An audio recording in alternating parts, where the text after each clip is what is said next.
Let me take you back to a different era of League of Legends, one where the line between champion classes was blurrier, where ability power ratios were scattered across kits like candy, and when players were still discovering just how broken certain combinations could be. Today, Riot is a lot more careful about which champions get which ratios. They have learned their lesson, for the most part, but back in the early days of League, they just handed out ability power scaling like it was going out of style. They slapped it onto the side of champions that were clearly meant to build attack damage or tank stats, and these off-meta ability power picks we're covering today weren't just trolling or meme strategies. Some of them legitimately worked really well, and were often so broken that Riot had to step in and nerf them, or in some cases, completely redesign the champion. Before Ezreal's mini rework in patch 8.2, AP Ezreal wasn't just viable. During seasons 3 to 4, it was sometimes the correct way to be playing him. This was of course during the peak Deathfire Grasp era of the game, when burst mages were, as a whole, super powerful. And don't worry, we're going to be hearing a lot about Deathfire Grasp and how broken it made so many different champions. The core power for Ezreal though used to come from his old Essence Flux, which is of course his W. This had up to an 80% AP ratio, his ultimate had a 90% ratio, his Q had a 20% ratio, and his E, Arcane Shift, had a 75% AP ratio. So when you're looking at a full build, he could easily poke you for between 500 to 800 damage without you being able to touch him back. Playing AP Ezreal was all about the WE combos and proccing Lich Banes with your Q, and back in the day there was a lot more cooldown reduction focused into ability power items as well, so it would naturally synergize with the more caster-based nature of Ezreal's kit. In fact, in the very earliest version of Ezreal ever, Essence Flux used to be incredibly broken. This may have been one of the most overpowered abilities ever in League of Legends. First of all, as it used to fire a projectile that would pass through allies and enemies. And at max rank, all allies hit would gain a 40% attack speed buff and all enemies a 40% attack speed debuff. On top of that, it would also be dealing damage to enemies as we went over, and it healed allies too for 100% of the value that it would have done damage as. So Ezreal was legitimately a crazy good support character when you were building him AP, but this version of Essence Flux won't be one many of us remember, because at least at this power level it only lasted for a few months, before both the attack speed effects and the heal were halved because it was just comically overpowered. But the beauty of AP Ezreal has always been you could play him in multiple roles. In bot lane he functioned as a source of AP damage if you ever needed that, and he could still just play down there fine, and in mid lane he could be more of a mobile burst kind of mage. And playing against AP Ezreal was super frustrating just because of how mobile he has always been. Whenever you're in any danger, you just E away, and you could always buffer your E through abilities as well. The spell has always worked in that way. And of course, back at this point in time in League of Legends, there was a lot less mobility overall, so having this kind of effect in your toolkit was even more powerful than it is now. Riot actually supported the Ezreal build throughout its existence too. They say in patch 4.4 that we saw the Lich Bane changes as an easy opportunity to preserve the AP Ezreal off build without jeopardizing the healthful balance of his primary build. Of course, after Ezreal got his mini rework, his W now functions in a completely different way. On top of that, his ability power ratios across his kit have been gradually lowered over successive patches, making AP Ezreal a bit more of a rarer sight nowadays. Next up, we're talking about AP Xin Zhao. This was a pick that dominated Season 2 and early Season 3, and it was based largely around his battle cry ability that healed him on every third attack. His W's passive effect had a 70% AP ratio, and when you were hitting late game with 500 plus AP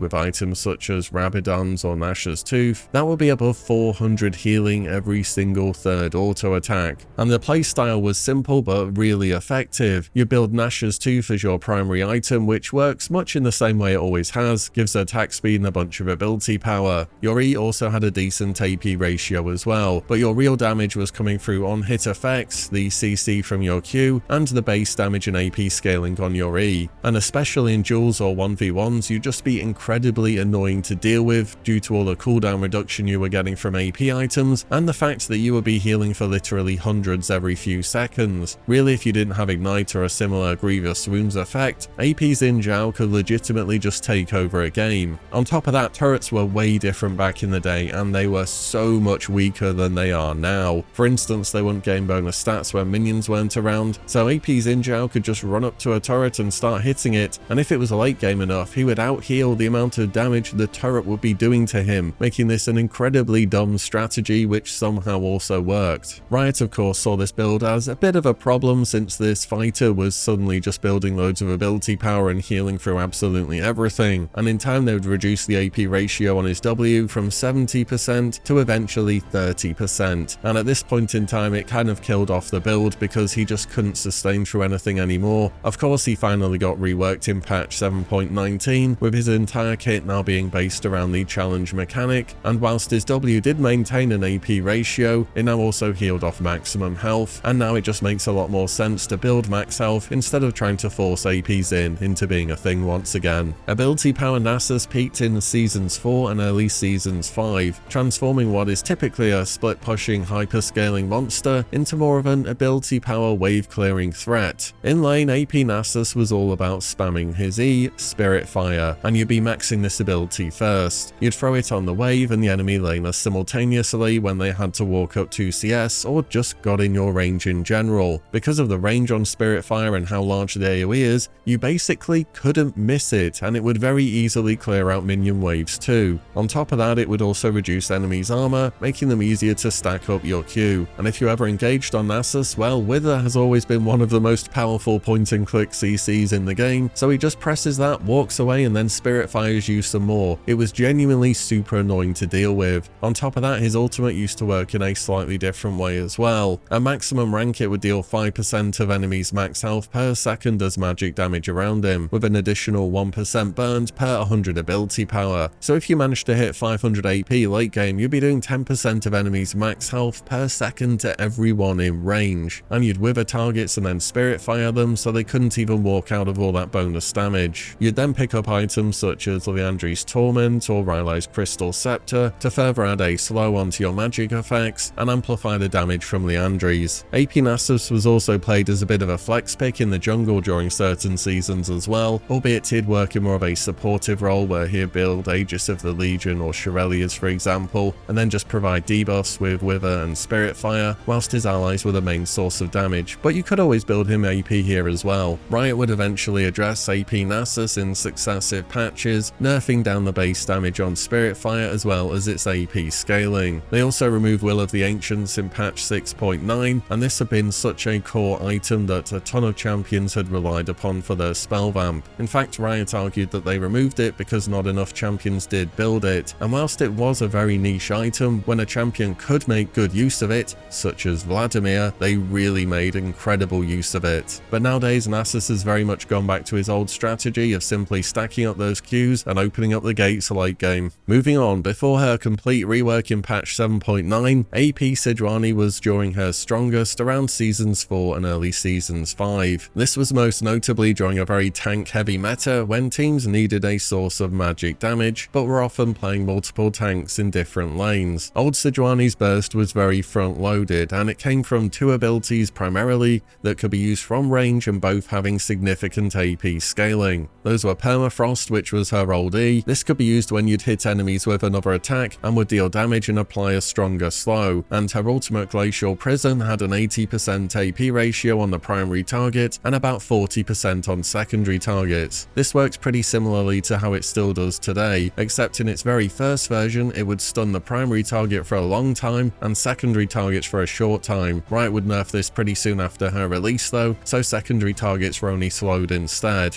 The execution of the combo was really simple and really effective. I played a ton of AP Sejuani in the jungle before her rework, and it was so much fun just nuking people from a mile away. You'd sit there in the bush until someone would walk up into the range of your ultimate, throw it out from Fog of War where they couldn't see you, and if your ultimate hit they were stunned, meaning the rest of your kit would easily connect, and your lane ally would be able to walk in and finish off the kill. Her old W was quite different as well. Instead of being the attack it is today, Sejuani would deal damage around her and then spin her, flail in a circle doing AoE. This was mainly designed to clear out the jungle, but it would also help when you were comboing, and you would just send absolutely full AP builds when you were doing this, not really worrying about tanky items such as Rod of Ages or Liandry's. You just wanted to be getting somebody as close to one shot as possible with your R and E combo. Riot would eventually nerf down AP Sejuani Sejuani's ratios though, before of course completely reworking her into the champion that we have today, and of course it has been seen as a successful rework because I swear there's no meta where she isn't played in pro play. Riot also added a lot of health scaling onto her abilities too, so you didn't want to go back to building AP either, which has made her into the champion she is today. If you played League of Legends super early on, you may remember that Alistar was not considered to always be a support character. In fact, in early seasons, Alistar was much more of an AP assassin bizarrely. At his peak power before his nerfs, his Q Pulverize had a 100%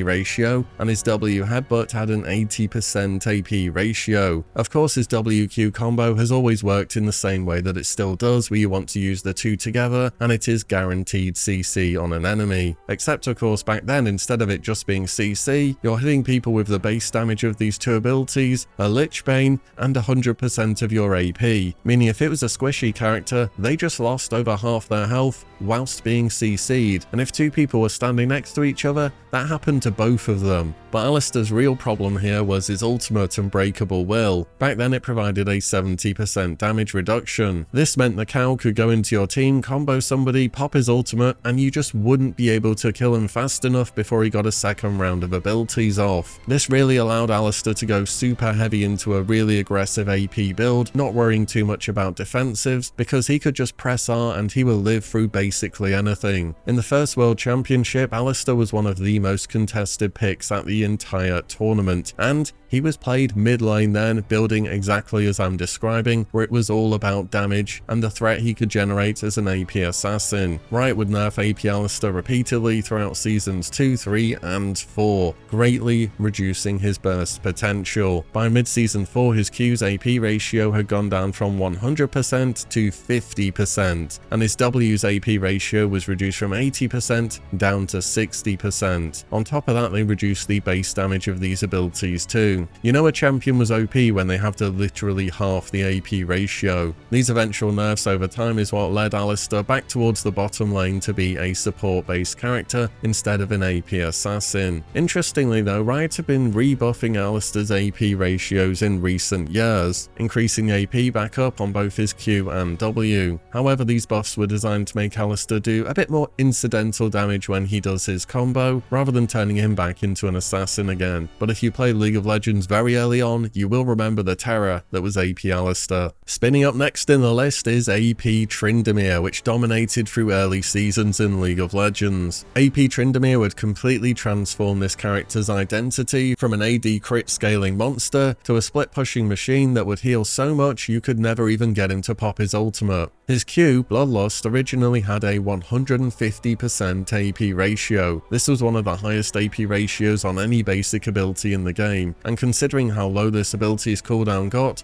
this meant he could heal a lot very often. His E, Spinning Slash, has hybrid AP and AD ratios, but for the longest time it had a 100% AP ratio. More importantly, when Tryndamere crit, the remaining cooldown on this ability would be lowered, and thanks to how Tryndamere's kit already works, you don't really need to build much crit for him to crit a lot if he has a full rage bar. This playstyle was entirely focused on split pushing and just being absolutely impossible to deal with. You push your side lane, use Spinning Slash to clear waves quickly, and then when enemies came to stop you, you'd spin away or heal away, or maybe you'd even have to ult occasionally if they finally managed to lock you down. The standard build here was put together in a similar way to how AP Xin Zhao worked, with Nash's Tooth providing attack speed and cooldown reduction, and Lich Bane for added on-demand burst. Also similar to AP Xin Zhao, Tryndamere could just run up to towers and heal through them while smacking away with Lich Bane procs, making this another really difficult to deal with split pusher. And of course, similar to how Tryndamere has always been, eventually people do have to come and answer what you're doing on the map, but don't let the AP build fool you, with him just critting a lot anyway because he's Tryndamere, having on-hit damage from Nash's Tooth and other items, and his E having a 100% AP ratio and being reset all the time, he actually hit you pretty hard back in return. Riot recognized eventually that this was a bit of a problem and nerfed this healing playstyle in patch 3.03. They completely reworked Bloodlust to remove the flat AP scaling and instead replaced it with a Fury-based scaling system. The new version of the baseline healed for 30% of your AP, down from 150% by the way, but it would heal an additional 1.2% of your AP per Fury consumed. So at maximum Fury, this was as good as the old version, but with the old version you could just spam it and heal over half your health every few seconds. His E's AP ratio was also reduced dramatically, but it's later been increased back up once a bit again. But without the consistent healing on his Q and a weaker AP ratio on his E, AP Tryndamere fell out of popularity. Next we have another AD champion doing absolutely degenerate stuff by building AP, and this is talking about ability power Rengar, which was at its absolute peak in Season 3, shortly after Rengar's release in August of 2012. Rengar at the time was just kind of, well, completely overpowered in general, and he would quickly become one of League's most hated champions, garnering an 80% ban rate or more during his release season. Though when the Knife Cat wasn't one-shotting you with his AD build, he could also flex into an AP build and one-shot you with that instead. His W Battle Roar originally had a 100% AP ratio, which was later reduced to 80% in a series of nerfs. On top of that, his E, Bowler Strike, would also proc Spellblade effects, such as Lichbane of course, which naturally he would be building. But the key to AP Rengar's power, and AD for that matter really, was how his ultimate worked, because in his original version, his ultimate was a lot more dangerous. Playing as AP Rengar was pretty simple. You'd build up some ferocity in lane or on jungle camps, activate your ultimate, find an unfortunate squishy carry who's standing by themselves, jump on them, press your E whilst you're mid-air so the animation cancels, hit W twice with the basic and empowered battle roar, and then at this point in time, they're pretty much already dead and going back to the fountain. And with old AP Rengar, in his very first version, there was absolutely no warning that he was going to ult you. No exclamation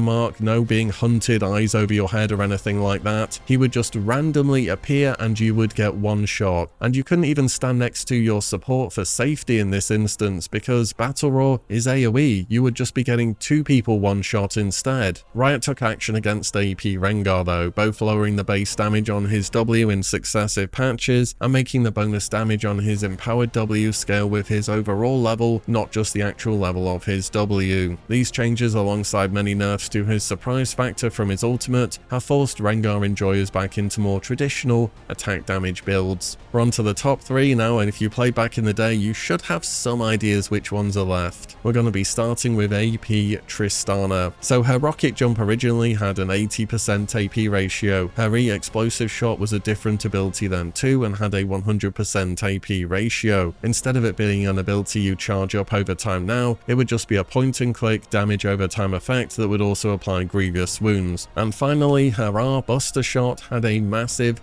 200% AP ratio. As far as I'm aware, this is one of the highest AP ratios on the ability ever. This was reduced down to 100% in later patches. And if you ever got ahead on AP Tristana, it was just so annoying to deal with. The reason why is because her combo was so incredibly front-loaded, and the way she played prevented you from doing any kind of damage back to her. She would jump towards you with her W, press Deathfire Grasp mid-air, and then press E, maybe Ignite if she had it, and R. This would be applying grievous wounds and knocking you back, so you were pretty much helpless and just burning down from her E and Ignite if you weren't just outright already one-shot. On top of this, Explosive Shot had a passive, and this made it so when enemies died, they would do a small amount of AoE damage around them. And this AoE damage at first scaled with spell power, so her wave clear was actually incredibly good, and you didn't even have to rocket jump onto enemies to clear them out. Your E would just set off a chain reaction and the whole minion wave would explode. Riot would eventually completely overhaul Tristana with a visual and some ability reworks in patch 5.2. This was when they changed her explosive shot and modified her other abilities. Without the burst from her old E and her AP ratios in general having been gradually reduced, she completely lost her potential to build this way and has since now become a very strong AD carry in her own right. But if you play League of Legends early on, you'll remember getting one shot by the Yordle Gunner occasionally. Before his complete visual and gameplay rework in patch 4.18, AP Sion dominated League of Legends early game from 2009 all the way to this rework. Nearly 5 full years of him being able to build like this. His Q was Cryptic Gaze. This was a point and click stun that originally had a 100% AP ratio. His W was Death's Caress. This was a shield that Sion can activate, and after a few seconds it would explode, or he could reactivate it and explode it early. This also originally had a 100% 100% AP ratio. And when you add Deathfire Grasp onto that, he would Q you, you'd be stunned, he'd walk up to you, he'd hit you with his shield and then Lichbane and DFG procs, and you'd be pretty much one-shot. What made this so incredibly annoying to deal with is the combination of having a point-and-click stun, which of course you can't do anything about that, and him having a shield which scaled with ability power, and even if a little bit of this shield was left out of its total amount, it would still explode for its full damage, meaning once you were in range of AP Sion, it felt as though it was only a matter of time before he eventually won out. Playing as AP Sion though was really fun. You'd feel like a point-and-click machine that could just delete enemy carries. I will say his E and R were not terribly useful at this point in time. His E would just give you bonus AD and allow you to stack health, and his R would give you a bunch of extra lifesteal and attack speed, which were, you know, okay, but they're not going to be doing much if you're building full AP. Riot nerfed AP Sion multiple times throughout his existence, with the AP ratios on both W and Q being reduced down to 90%, which isn't much to be fair, and the build was still functional before his complete rework. But of course after the rework, Sion is now a completely different champion, and he's probably been one of the more successful champion overhauls as well. Whilst old AP Sion was fun to play,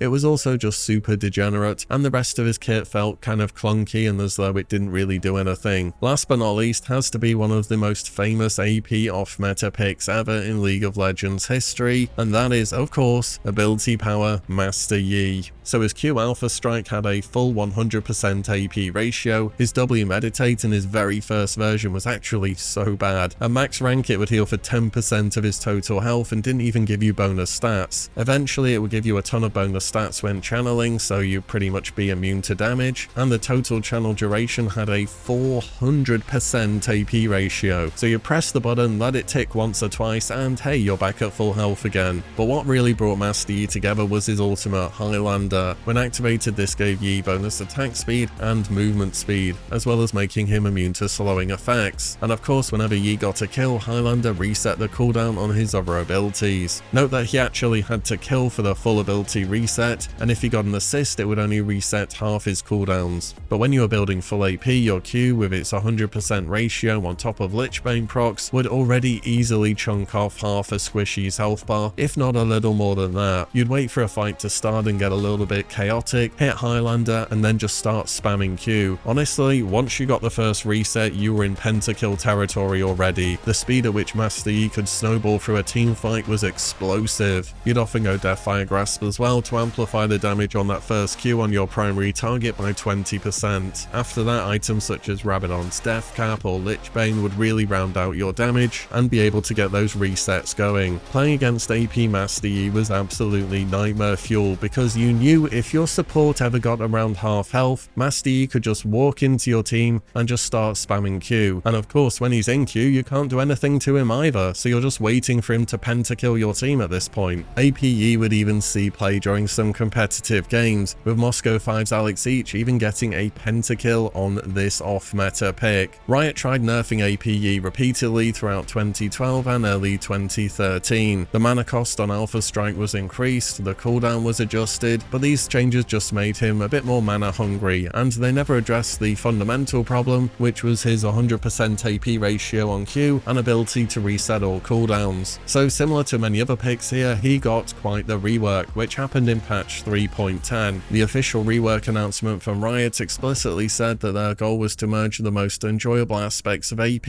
and ADE into a single cohesive playstyle, but in reality they kind of just removed the ability for you to play AP Yi and ensured that he'd be more focused on his attack damage and on-hit playstyle, which he still has today. I think AP Yi has to be at the top of this list for off-meta AP champions. He was actually picked in pro play, he could do an incredible amount of burst damage, thanks to his reset mechanics he could just absolutely sweep through your team, and in solo queue he was equally effective in all levels of play, and if he ever started to lose a trade, he'd press W, meditate, and just be back at full health 1 second later. This was truly a meta-breaking pick. Looking back at some of these early champions and builds, you can see a bit of a pattern. Riot had learned their lesson the hard way. In League's early days, AP ratios were given to so many champions in a very free fashion, and I think oftentimes Riot didn't entirely appreciate how good these champions could potentially be. Or maybe they did and they wanted players to experiment and find a new way to play a certain champion, and there's something really cool about that as well. well. These days, a lot of champions that used to be AP off-meta picks such as Master Yi, Sion or Tristana had to be completely reworked, their kits rebuilt from the ground upwards, and items such as Deathfire Grasp, which would enable nearly every single one of these builds, would have to be removed from the game due to being too degenerate. Modern League does still have some flexibility with builds, of course. We do have things such as Lethality Sion or AP Kai'Sa, for example, but none of them really capture that off-meta feeling of these champions and builds that we've covered here. These 10 champions represent what was a different time in League of Legends, one which was much more experimental, a time when we were looking on MobaFire for guides, and anything seemed possible if we just committed to it and built it. So the next time you see somebody type in your lobby, "I'm going AP, trust me,"